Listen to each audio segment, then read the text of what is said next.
Weekend ಬಂತು ಅಂದರೆ ಸಾಕು, ಬೆಂಗಳೂರಿನ ಟ್ರಾಫಿಕ್ ಜಂಜಾಟದಿಂದ ಎಲ್ಲಾದರೂ ದೂರ ಒನ್ ಡೇ ಟ್ರಿಪ್ ಹೋಗಬೇಕೆನ್ಸುತ್ತೆ ಅಲ್ವಾ? ಹಾಗಾಗಿ ನಾವು ಬೆಂಗಳೂರಿನಿಂದ ಒಂದು ದಿನದಲ್ಲಿ ಅದ್ಭುತವಾದ ಧಾರ್ಮಿಕ ಹಾಗೂ ಐತಿಹಾಸಿಕ ಜಾಗಗಳನ್ನು ನಿಮಗೆ ತೋರಿಸಲು ಹೊರಟಿದ್ದೇವೆ. ಬನ್ನಿ, ನಮ್ಮ ಈ ಪಯಣ ಸಖತ್ ಇಂಟ್ರೆಸ್ಟಿಂಗ್ ಆಗಿರಲಿದೆ. ಕೊನೆ ತನಕ ಸ್ಕಿಪ್ ಮಾಡದೆ ವಿಡಿಯೋ ನೋಡಿ.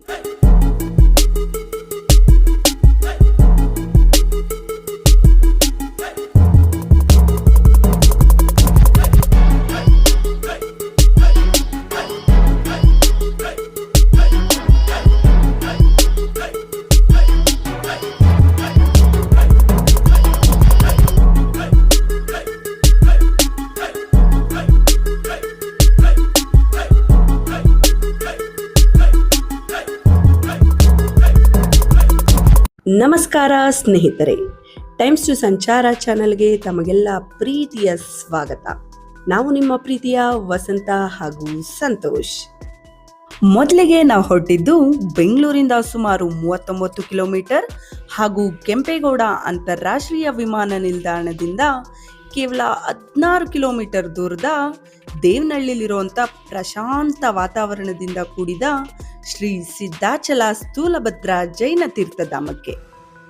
ಈ ಜೈನ ತೀರ್ಥಧಾಮವು ಬೆಂಗಳೂರು ಹೈದರಾಬಾದ್ ರಾಷ್ಟ್ರೀಯ ಹೆದ್ದಾರಿಯ ಪಕ್ಕದಲ್ಲೇ ಇದ್ದು, ಈ ಜೈನ ತೀರ್ಥಧಾಮವನ್ನ ಮಹಾತ್ಮರಾದ ಆಚಾರ್ಯ ಸ್ಥೂಲಭದ್ರಜಿ ಅವರಿಗೆ ಸಮರ್ಪಿಸಲಾಗಿದೆ. ಈ ದೇಗುಲವು ಬೆಟ್ಟದ ಮೇಲಿದ್ದು ಸುಮಾರು 60 ಎಕರೆ ಜಾಗದಲ್ಲಿ ನಿರ್ಮಾಣಗೊಳ್ಳುತ್ತಿರುವ ದಕ್ಷಿಣ ಭಾರತದಲ್ಲಿಯೇ ಅತಿ ದೊಡ್ಡ ಜೈನ ತೀರ್ಥಧಾಮವಾಗಿದೆ. ಈ ತೀರ್ಥಕ್ಷೇತ್ರವು ಗುಜರಾತ್ನ ಪಾಲಿ ಎಂಬ ಸ್ಥಳದಲ್ಲಿರುವ ಜೈನ ತೀರ್ಥಕ್ಷೇತ್ರದಿಂದ ಪ್ರೇರಣೆಗೊಂಡು ಅದೇ ಮಾದರಿಯಲ್ಲಿ ನಿರ್ಮಾಣಗೊಳ್ತಾ ಇದೆ. ಈ ದೇಗುಲವು ರಾಜಸ್ಥಾನಿ ಶೈಲಿಯ ಅದ್ಭುತ ವಾಸ್ತುಶೈಲಿಗೆ ಹೆಸರುವಾಸಿಯಾಗಿದ್ದು, ಬಿಳಿ ಅಮೃತಶಿಲೆ ಮತ್ತು ಕೆಂಪು ಮರಳುಗಲ್ಲಿನಿಂದ ಕೆತ್ತಲಾದ ಭವ್ಯವಾದ ಕೆತ್ತನೆಗಳು ನೋಡುಗರನ್ನ ತನ್ನತ್ತ ಸೆಳೆಯುತ್ತದೆ. ಇಲ್ಲಿ ನೋಡಲೇಬೇಕಾದ ಪ್ರಮುಖ ಆಕರ್ಷಣೆ ಎಂದರೆ ಶ್ರೀ ಆದಿನಾಥ ಭಗವಾನರ ಮುಖ್ಯ ಮಂದಿರ ಮತ್ತು ಗರ್ಭಗುಡಿ. ಇಲ್ಲಿನ ಸುಂದರವಾದ ಕೆತ್ತನೆಯ ಕಂಬಗಳು ಮತ್ತು ಅಮೃತಶಿಲೆಯ ವಿವರಣೆಗಳು ನೋಡುಗರನ್ನ ಮಂತ್ರಮುಗ್ಧಗೊಳಿಸುತ್ತದೆ.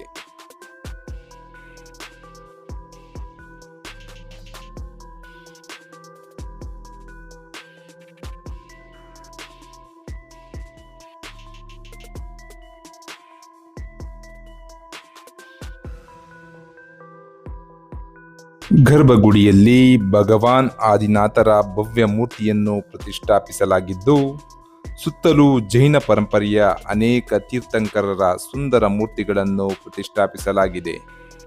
ಇಲ್ಲಿನ ಘಂಟೆಯ ಶಬ್ದ, ಮಂತ್ರೋಚ್ಚಾರಣೆ ಮತ್ತು ನಿಶ್ಶಬ್ದ ವಾತಾವರಣ ಮನಸ್ಸಿಗೆ ಅಪಾರವಾದ ಶಾಂತಿಯನ್ನು ನೀಡುತ್ತದೆ. ಈ ದೇಗುಲದಿಂದ ಸ್ವಲ್ಪ ಮುಂದೆ ಬಂದರೆ ಸಿಗುವುದೇ ಅದ್ಭುತವಾದ ಕೆಂಪು ಮರಳುಗಲ್ಲಿನಿಂದ ನಿರ್ಮಾಣಗೊಳ್ಳುತ್ತಿರುವ ಸ್ಮೃತಿ ಮಂದಿರ.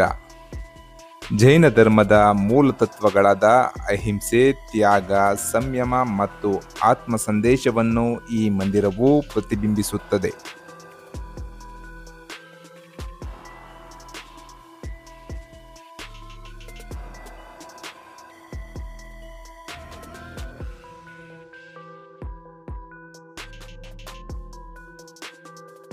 ಈ ಸ್ಥಳವು ಜೈನ ಧರ್ಮದ ಆದರ್ಶಗಳು ಮತ್ತು ಆಧ್ಯಾತ್ಮಿಕ ಸಂದೇಶವನ್ನು ಸಾರುವ ಪವಿತ್ರ ಸ್ಮಾರಕವಾಗಿದೆ.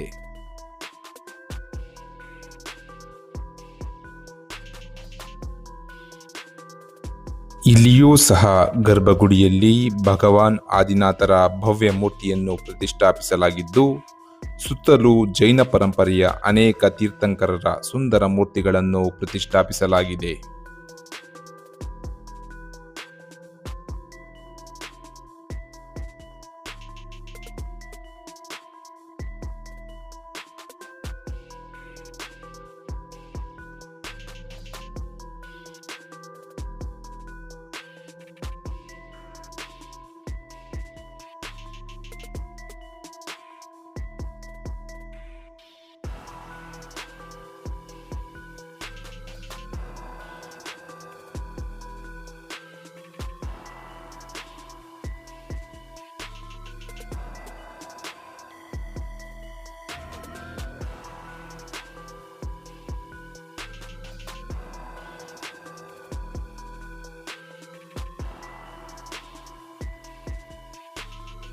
ಈ ತೀರ್ಥಧಾಮದಲ್ಲಿ ವಿಶಾಲವಾದ ಭೋಜನ ಶಾಲೆ ಇದ್ದು ಶುದ್ಧ ಜೈನ್ ಆಹಾರದ ಸಾತ್ವಿಕ ಭೋಜನವನ್ನು ನೀಡಲಾಗುತ್ತದೆ. ಬೆಳಗ್ಗಿನ ತಿಂಡಿ 8 ಗಂಟೆಯಿಂದ 9:30ರವರೆಗೆ, ಮಧ್ಯಾಹ್ನದ ಊಟ 11:30ರಿಂದ 1:30ರವರೆಗೆ, ಸಂಜೆ 5ರಿಂದ 6 ಗಂಟೆಯವರೆಗೆ ಸಾತ್ವಿಕ ಭೋಜನ ದೊರೆಯುತ್ತದೆ. ಈ ತೀರ್ಥಧಾಮವು ದೇವನಹಳ್ಳಿಯ ಚಂದ್ರಗಿರಿ ಬೆಟ್ಟದ ಮೇಲಿರುವುದರಿಂದ ಇಲ್ಲಿನ ಸೂರ್ಯೋದಯ ಹಾಗೂ ಸೂರ್ಯಾಸ್ತದ ದೃಶ್ಯಗಳನ್ನು ನೋಡಬಹುದು. ಅಲ್ಲದೆ ಸುತ್ತಮುತ್ತಲಿನ ಹಸಿರು ಪ್ರದೇಶಗಳು, ಕೆರೆಗಳು, ಸ್ವಚ್ಛ ವಾತಾವರಣ, ತಂಪಾದ ಗಾಳಿ ಮನಸ್ಸಿಗೆ ಹೊಸ ಚೈತನ್ಯವನ್ನು ನೀಡುತ್ತವೆ. ಈ ದೇವಾಲಯದ ದರ್ಶನದ ನಂತರ ನಂದಿ ಬೆಟ್ಟಕ್ಕೆ ಹೋಗೋ ಪ್ಲಾನ್ ನಮ್ದಾಗಿತ್ತು. ಆದ್ರೆ ಮಳೆ ಬರೋ ತರ ಇದ್ದಿದ್ರಿಂದ ನಾವು ನಂದಿ ಬೆಟ್ಟನ ಸ್ಕಿಪ್ ಮಾಡಿ ನಂದಿ ಗ್ರಾಮದಲ್ಲಿರುವ ಭೋಗನಂದೀಶ್ವರ ದೇವಸ್ಥಾನಕ್ಕೆ ಬಂದಿದ್ದೇವೆ. ನೀವು ಬೇಕಾದ್ರೆ ನಂದಿ ಬೆಟ್ಟ ನೋಡ್ಕೊಂಡು ಆಮೇಲೆ ಈ ದೇವಸ್ಥಾನ ವಿಸಿಟ್ ಮಾಡ್ಬೋದು. ಈ ದೇವಸ್ಥಾನಕ್ಕೆ ಬರ್ತೀವಿ ಅಂದ್ರೆ ಪಾರ್ಕಿಂಗ್ ಬಗ್ಗೆ ತಲೆ ಕೆಡಿಸ್ಕೊಳ್ಳೋ ಅಷ್ಟಿಲ್ಲ. ಯಾಕೆಂದ್ರೆ ದಿ ಇಂಡಿಯನ್ ಆಯಿಲ್ ಫೌಂಡೇಶನ್ ಅವರ ವತಿಯಿಂದ ವಿಶಾಲವಾದಂಥ ಪಾರ್ಕಿಂಗ್ ವ್ಯವಸ್ಥೆ ಇದ್ದು, ಜೊತೆಗೆ ವ್ಯೂವರ್ಸ್ ಗ್ಯಾಲರಿ, ಕೆಫೆಟೇರಿಯಾದ ವ್ಯವಸ್ಥೆ ಕೂಡ ಇದೆ. ಇಲ್ಲಿ ಪಾರ್ಕಿಂಗ್ಗೆ ಕೇವಲ 40 ರೂಪಾಯಿ ಚಾರ್ಜ್ ಮಾಡ್ತಾರೆ. ಬನ್ನಿ ಈಗ ಭೋಗನಂದೀಶ್ವರ ದೇವಸ್ಥಾನದ ಒಳಗಡೆ ಹೋಗಿ ದೇವರ ದರ್ಶನ ಮಾಡಿಕೊಂಡು ದೇವಸ್ಥಾನದ ಬಗ್ಗೆ ತಿಳಿದುಕೊಳ್ಳೋಣ. ಇತಿಹಾಸಕಾರರ ಪ್ರಕಾರ ಈ ದೇವಸ್ಥಾನ 9ನೇ ಶತಮಾನದ ಆರಂಭದಲ್ಲೇ ನಿರ್ಮಾಣವಾಗಿದ್ದು ಸರಿಸುಮಾರು 1200 ವರ್ಷಗಳ ಇತಿಹಾಸ ಹೊಂದಿದೆ. ಸಾಮಾನ್ಯವಾಗಿ ಯಾವುದೇ ದೇವಸ್ಥಾನವನ್ನ ನೋಡಿದ್ರೂ ಅದನ್ನ ಒಬ್ಬ ರಾಜ ಅಥವಾ ಒಂದು ರಾಜವಂಶ ಕಟ್ಸಿರ್ತಾರೆ. ಆದ್ರೆ ನಾವೀಗ ನೋಡ್ತಿರೋ ಭೋಗನಂದೀಶ್ವರ ದೇವಸ್ಥಾನನ ಆರಂಭದಲ್ಲಿ ನೊಳಂಬರು ಮತ್ತು ಬಾಣ ರಾಜವಂಶದವರು ಕಟ್ಟಲು ಪ್ರಾರಂಭಿಸಿದ್ರು. ನಂತರ ಬಂದ ಗಂಗರು, ಚೋಳರು, ಹೊಯ್ಸಳರು ಮತ್ತು ಕೊನೆಯದಾಗಿ ವಿಜಯನಗರದ ಅರಸರು ಈ ದೇವಸ್ಥಾನವನ್ನ ವಿಸ್ತರಿಸ್ತಾ ಬಂದ್ರು ಎಂದು ಹೇಳಲಾಗುತ್ತದೆ. ನೀವು ಸೂಕ್ಷ್ಮವಾಗಿ ಗಮನಿಸಿದ್ರೆ ದೇವಾಲಯದ ಪ್ರತಿಯೊಂದು ಕಂಬ ಹಾಗೂ ಗೋಪುರಗಳು ಬೇರೆ ಬೇರೆ ವಾಸ್ತುಶೈಲಿಯಲ್ಲಿ ಕಂಡುಬರುತ್ತದೆ. ಇನ್ನು ಈ ದೇವಾಲಯದಲ್ಲಿ ಮುಖ್ಯವಾಗಿ 3 ಶಿವನ ಮಂದಿರಗಳಿವೆ. ಒಂದೊಂದು ಮಂದಿರವು ಶಿವನ ಜೀವನದ 3 ವಿಭಿನ್ನ ಹಂತಗಳನ್ನು ಸಾರುತ್ತವೆ. ಮೊದಲನೇದು ದಕ್ಷಿಣ ಭಾಗದಲ್ಲಿರುವ ಅರುಣಾಚಲೇಶ್ವರನ ದೇಗುಲ. ಇದು ಶಿವನ ಬಾಲ್ಯದ ರೂಪವನ್ನು ಸೂಚಿಸುತ್ತದೆ. ಇದನ್ನು ತಲಕಾಡಿನ ಗಂಗರು ನಿರ್ಮಾಣ ಮಾಡಿದ್ರು ಅಂತ ಹೇಳಲಾಗುತ್ತದೆ.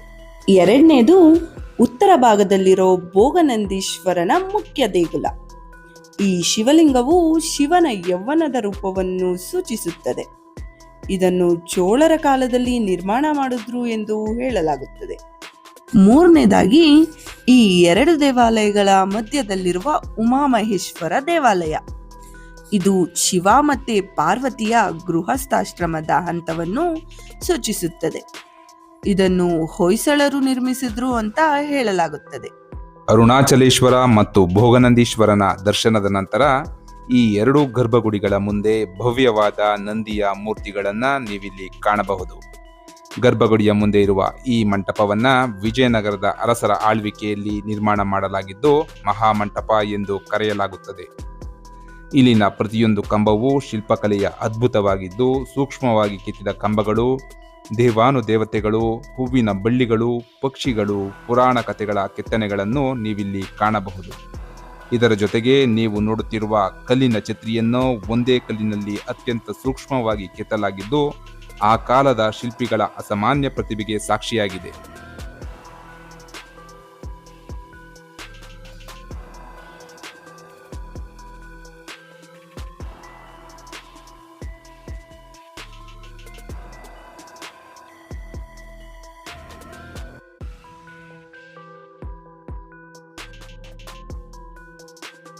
ಇನ್ನು ಈ ದೇವಸ್ಥಾನದ ಆವರಣದಲ್ಲಿ ಅತ್ಯಂತ ಸುಂದರವಾದ ಕಲ್ಲಿನ ಮಂಟಪನ ನೋಡಬಹುದು. ಈ ಮಂಟಪನ ಉಯ್ಯಾಲೆ ಮಂಟಪ ಅಥವಾ ರಾಜಮಂಟಪ ಅಂತಾನೂ ಕರೀತಾರೆ. ಈ ದೇವಾಲಯಕ್ಕೆ ವಿಜಯನಗರ ಅರಸರು ನೀಡಿದ ಅತ್ಯುನ್ನತ ಕೊಡುಗೆಗಳಲ್ಲಿ ಈ ಮಂಟಪ ಸಹ ಒಂದು ಅಂತ ಹೇಳಲಾಗುತ್ತದೆ. ಈ ಮಂಟಪದಲ್ಲಿರುವ ಕಂಬಗಳ ಮೇಲೆ ಕೆತ್ತಲಾಗಿರುವಂತ ಕುದುರೆಗಳು, ಆನೆಗಳು, ಅವುಗಳ ಮೇಲೆ ಸವಾರಿ ಮಾಡುತ್ತಿರುವ ಯೋಧರ ಶಿಲ್ಪಗಳು, ಅಲ್ಲದೆ ಕಂಬಗಳ 4 ಬದಿಗಳಲ್ಲಿ ಶಿವ, ಪಾರ್ವತಿ, ಅಷ್ಟದಿಕ್ಪಾಲಕರು, ನಟರಾಜ ಮತ್ತು ವಿವಿಧ ಪೌರಾಣಿಕ ಕಥೆಗಳನ್ನು ಬಿಂಬಿಸುವ ಸುಂದರ ಕೆತ್ತನೆಗಳನ್ನು ನೀವಿಲ್ಲಿ ಕಾಣಬಹುದು. ನಾವೀಗ ನೋಡ್ತಾ ಇರೋದು ಈ ದೇವಸ್ಥಾನದ ಅತ್ಯಂತ ಸುಂದರ ಹಾಗೂ ಐತಿಹಾಸಿಕ ಭಾಗವಾದ ಕಲ್ಯಾಣಿನ. ಈ ಕಲ್ಯಾಣಿಯನ್ನ ಶೃಂಗಿ ತೀರ್ಥ ಅಥವಾ ಶೃಂಗೇರಿ ತೀರ್ಥ ಅಂತ ಸಹ ಕರೆಯಲಾಗುತ್ತದೆ. ಈ ಕಲ್ಯಾಣಿಯ ವಿಶೇಷತೆ ಏನಪ್ಪಾ ಅಂದ್ರೆ ಇದು 4 ದಿಕ್ಕುಗಳಲ್ಲೂ ಸಮಾನವಾಗಿ ಕಲ್ಲಿನ ಮೆಟ್ಟಿಲುಗಳಿಂದ ಕೂಡಿದೆ. ಕಲ್ಯಾಣಿಯ ಸುತ್ತಲೂ ಮಂಟಪಗಳಿದ್ದು ವಿಜಯನಗರ ಕಾಲದ ವಾಸ್ತುಶಿಲ್ಪದ ಸೊಬಗನ್ನ ನಾವಿಲ್ಲಿ ನೋಡಬಹುದು. ಇನ್ನು ಪುರಾಣಗಳ ಪ್ರಕಾರ ಹೇಳೋದಾದ್ರೆ ಶಿವನ ವಾಹನವಾದ ನಂದಿಯು ತನ್ನ ಕೊಂಬಿನಿಂದ ನೆಲವನ್ನು ಗುದ್ದಿದಾಗ ಸಾಕ್ಷಾತ್ ಗಂಗಾಮಾತೆ ಇಲ್ಲಿ ಚಿಮ್ಮಿದಳು ಎಂದು ಹೇಳಲಾಗುತ್ತದೆ. ಕಾರ್ತಿಕ ಮಾಸದಲ್ಲಿ ನಡೆಯುವ ದೀಪೋತ್ಸವವು ಈ ಕಲ್ಯಾಣಿಯ ಸೊಬಗನ್ನು ಇಮ್ಮಡಿಗೊಳಿಸುತ್ತದೆ. ಪ್ರಸ್ತುತವಾಗಿ ಈ ಅದ್ಭುತ ಐತಿಹಾಸಿಕ ಸ್ಥಳವನ್ನು ಭಾರತೀಯ ಪುರಾತತ್ವ ಇಲಾಖೆ, ಆರ್ಕಿಯೋಲಾಜಿಕಲ್ ಸರ್ವೆ ಆಫ್ ಇಂಡಿಯಾದವರು ರಾಷ್ಟ್ರೀಯ ಪ್ರಾಮುಖ್ಯತೆಯ ಸ್ಮಾರಕವಾಗಿ ಅತ್ಯಂತ ಜಾಗರೂಕತೆಯಿಂದ ನೋಡ್ಕೋತಾ ಇದ್ದಾರೆ. ಇನ್ನು ಈ ದೇವಾಲಯದಲ್ಲಿ ಪ್ರತಿದಿನ ಮಧ್ಯಾಹ್ನ ಅನ್ನದಾಸೋಹ ಇರುತ್ತೆ. ದೇವಸ್ಥಾನದ ಟೈಮಿಂಗ್ಸ್ ಬಗ್ಗೆ ಹೇಳೋದಾದ್ರೆ ಪ್ರತಿದಿನ ಬೆಳಗ್ಗೆ 7:30ಯಿಂದ ಸಾಯಂಕಾಲ 7:30ವರೆಗೂ ಸಾರ್ವಜನಿಕ ದರ್ಶನಕ್ಕೆ ಮುಕ್ತವಾಗಿರುತ್ತದೆ.